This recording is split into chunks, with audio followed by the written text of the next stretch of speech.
Fatalofa fo ina mai monga lo tatunu, mai lava leo fu le loa se pa I fo leo tu le toa lo tatunu, tupu matamani, fale tua ma whailaunga, ia me se fo ia le malosi le nuu, na yo te walo mai a tatou whanau, o falofa fatalofa, le mai monga lo tatunu, fatalofa fo leo whengaruanga tutofi le tua, ia lo maia, se whapoponga fo leo mena tutupu I Samoa nei. Wa te ena le fionga tuia whelolo to le Fort John Stanley, o le komisina o whainga pānota, tua inga whapea o le whatamala le ofisa o whainga pānota, le ua mafuhai ona le aise pānota e whatinoina, mo le tumalo whale antalua. Le foi ua le mawhai ona tawa, ia le sui o vang whapawhai le fast, mua au whalele Mary whawhawina ta eu, whapele sui le vang whapawhai le chapipi le fionga urungia I lan pifem, ina ua tu ina maile whai unga na whamisinonga, ua le anga pa aila ua, e tau wā, mo le whainga pānota o la manei. O meka o statutory declaration ala kulafong, mo kau konga wha kulafong, lalo kulafong whainga pānota, e whai umairu molo ia. Waura, ori whaila lo ia, inga mafua, inga hepe me ia. E whakau ko ai makai e whamaungir monka. Whakau ko e sui kau wā e whaianga monka. Whakau ko e marwhai whi au re, whai monka nga whalok. Me umanga, e whaingi lumoro ia. A mailo ia mako, all we do is check but we comply. Wa whakingo umale statutory declaration, wa sagi malo ia pi e malang step. I want checking on mako officer, if I bet, we're checking for compliance. We're checking yaso ho ia. Se lau mar kōru aso al kau sanga for 3 consecutive years. Kau ngai kingofu konga sama. Me umai e ka sangi mai kua. Me umai whairu moro ia. Mongkanga whale roku, mongkanga whale mu. Saingei makai e whamaungi e mongkanga. Saingei mar sui kau wā. Saingei mar purangu e whamaungi e mongkanga. Saingei mar whaiwhi au whamaungi e mongkanga roku. Ia. Oi lai le whamau. Le whamaungi la kona sangi lumalo. Kau mori ama kakana. Pai la ia, wala whaila kosu. Asu e whamalo official komisina, pa la komisina na whai.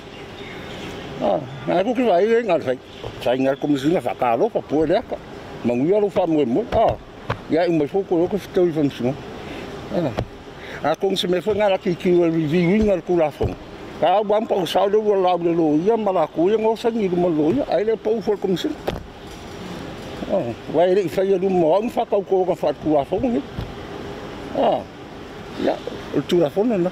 Wina I aso ana nafi ia le whatinonga le aso mua le pānota pre-polling, po le pānota o lo anga pa a ila to e iai ia mana onga tu mau le soifua maloloina, whapea ta maama tina mātutua, whapea fo inisi o nanga.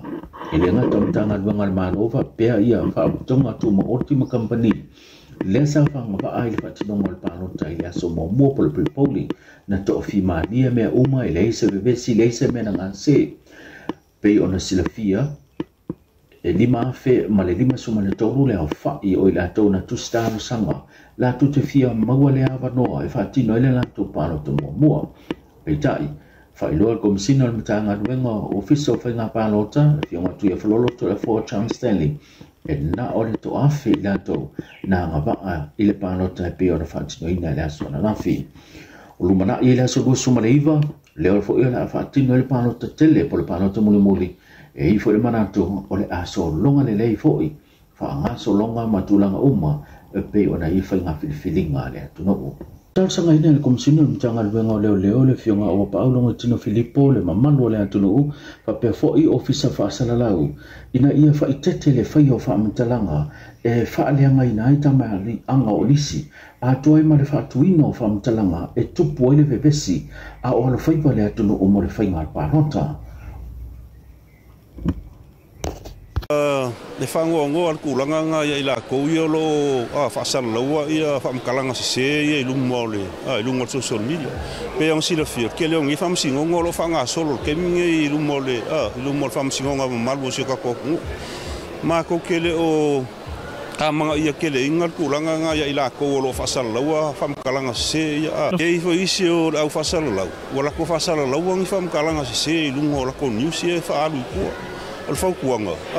O ke lo le mo ke lo ke mi o le o whainga pāloka le whangasolo. Inga e kang whai e manipulate ia kaka pāloka, ia sui me pāloka. Ale mea bongia ia mare mea sao. Whaalolongia le whamsingo ngolo ku inga ku ia mau, ia malafo i wailo ilo le whamsingo. Pe whamaungia pere al kulanga ngā e whakua inga le malo le kungu. E also ngo lungo social media, ele mas me o koe sa lungo social media, kai me kele le misinformation, disinformation la e. Ngolo fa penga nga fa alu solo lungo social media. E fa se inga I ma fa mo finga ngalo fo ele malo le kungu. Inga ia sui ala ko pa loko. E ma ko fa ko inga. Wale kal ko ngulanga. No fo I ia le fionga o Paulo mo tino Filippo ia komisina mtanga luanga leo. O lo o ia se komiti. O lo o sile totoa I le tūlanga o whamatalanga e ono whaatupu ina aile vevesi. Lea ua zao noa le fionga awa paau. Ua whautua ina lewa hengola o monitor ina ia le tūlanga o whamatalanga I lunga le social media. Ina ia tāpu nia loa, ia I tūlau. A o ala whaiva lea tunu o mole whaatino ngolanga pālota. Monitoring team le officer leo keimingi. O lo lako monitor inga o manga lava me ia lunga le social media keimingi. Ia mawhakua inga fo ia le meta le Facebook. E ave lalo pictures ia pia Maseral vai aso le whainga whiwhiringa al kakoku. Ia sora nei ua atofa mo le whainga pānota. Tia ne o le watu ina mai I se update muli muli. Le tūlanga le whaanga solonga o ngā ruenga le ofisa o whainga pānota whapea taunu manga mo le whainga pānota. E peona sa au noa ia ira fionga atu ia whelolo to le 4 Tom Stanley o ia or komisina o whainga pānota. O le vaenga le savai sa malanga le ofisa I la sama le songfua I savai. La was set up la operating center I o le hall foi le Tom Bosco sa longa o le operating center nga mo savai la fola wa fanga solo so le nga luenga savai le nga usu mangi foi savai I la ko kumalo lo nga luai ma penga fola ngi mo silfia ngi taao le ngo le kaao le nga fanga solo ka ko ka vale e anga I la ku mamau ia malua ko ia le wai ku o mal kai mingi le fa yo ga ko kangaka le fa yo ga ko bus mo silfia fa sala ko sfuru o la fa nga bus e la vea I ma le pre-polling ia fa ka se marka ko polling de las falele lua salau kasi polling booths I polu ia salau ong suiva ia polling booths I savai le ngaluenga le pe ang kosi field pre-polling kasi al fa le palo ko kong o le tumalo I kumalo ia 5 le faki ngol ka ko pre-polling ia marka ko polling I le aso farele pe labang silfia ele se palo ko fa le ka le lua mo la fa yo ka ko polling officials mo lo consilfia e afe ko se lau 5 afe ko se lau 5 polling officials le nga lue I le so ya vang fa nga ko nga lue I le so fa lele fa yo ka ko leo se lau 5 mo leo le nga lue ka milingi ya ka ko polling day 5 salam mo le fa leo mga mia mo ka ko polling day las falele ya o kulanga nga mo ka ko update mo kay mingi lewa maka kalai ka fa palo ko lo ka sli kula ka nga kalai kala meliva ka pungi I le fa le fiafi ya mo ko sulfia le kalanga pu sa palo ka e uma ama ka pu sa palo ka ngi ka ko mo ka ngi ya o nga Pakua kalai le opusa paloka I le kai me whaida official account I la sumo mo se tema se yo o la soli mo se tema o vai asola lea. E tolu I tūmalo ua sainia whia ngai ngā rurue whaantasi ai ma le whaaputonga to manga mo e pua ngā tia. E te atua I sa wanga o lo whaatino I to tono a inga leo lo a whia I ti nāma whanau. I to tono o a inga mwhalaputonga whapea no whanga tumu whapea nisi o vaenga o lo o tūla I mai ai sa wanga. O le tūmalo whale a lili numero tasi le sa se e le whionga toi lupe pulumunuku o ni tsemo. Whapea le tūmalo whale a lili numero lua. Le fo I sa se e mai le whionga fui maono mai ava tito a safo fa pe foi le tu malo sanga ngalua o lo sa se e mai le fionga maulolo ta vita amosa o tu malo ia na sai nia fianga e ngaru le fa tasi ai male to manga mo e popo ngatia o to mo fainga au tu male manu lau ti ia ngaru le fa tasi i fa atino au manisi o tu langa i fa malo si tu tono afio anga e kale sia ma fa tonga ina ia tinia le tūlanga o sa wanga o lo tu lai mai le o lo sa waina ma faina ai tina ma fana witi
programa pe on tato mafuta ile nei foi tai au tuli ta mai le fia fena nei le fionga le lua msene ma se fa o poponga o tato wa tambo soifua